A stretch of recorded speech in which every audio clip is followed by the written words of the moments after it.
হরে কৃষ্ণা। তো আজকে আমরা শিখবো কীভাবে মোমো বানাতে হয়। তো একটা পাত্রে রুল ময়দা নিতে হবে, একটু তেল নিতে হবে, তারপর সেটাকে ভালো করে মিক্স করতে হবে। তারপর জল দিয়ে ডোটাকে রেডি করতে হবে।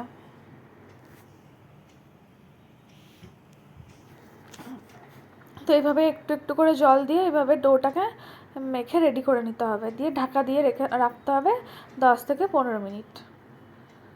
তারপর আমরা মোমো বানাবো, তার জন্য যে পুরটা লাগে সেটা রেডি করছি। তো এখানে ফার্স্টে বাঁধাকপি ঘষে নিচ্ছি।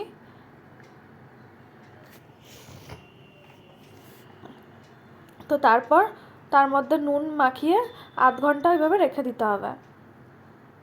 তো আধ ঘন্টা হয়ে গেছে। তারপরে মানে এই বাঁধাকপিটার থেকে অনেক জল বেরোবে, তো এইভাবে চেপে চেপে জলটাকে বের করে আলাদা একটা পাত্রে রাখতে হবে।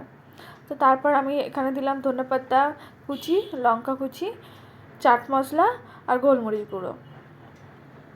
তো তারপর এগুলোকে ভালো করে মিক্স করে মোমোর মানে পুরটা যেটা ওটা রেডি হয়ে যাবে।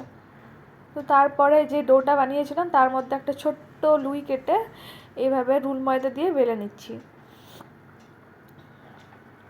তো আপনারা দেখতে পাচ্ছেন এইভাবে রেডি করতে হবে মোমোটাকে।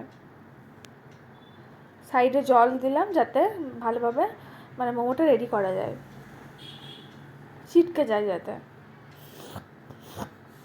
তো এইভাবে সব মোমোগুলো রেডি করে নিলাম। তারপর একটা কড়াইয়ে গরম জল দিয়েছি, তার মধ্যে ফুটো ফুটো জামটা দিয়েছি, তার মধ্যে তেল লাগিয়েছি। তারপর যতগুলো মোমো আছে সেগুলোকে ঢাকা দিয়ে 15 থেকে 20 মিনিট এভাবে ভাপ দিয়ে সিদ্ধ করে নিতে হবে।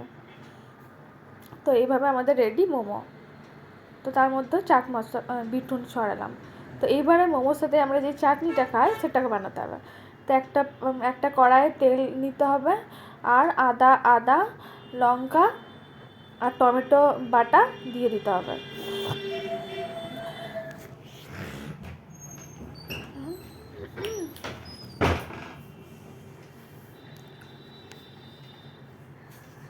তো এইভাবে আমরা ওই মশলাটাকে 5 মিনিট ফুটিয়ে নেবো। 5 মিনিট ফুটিয়ে নিলে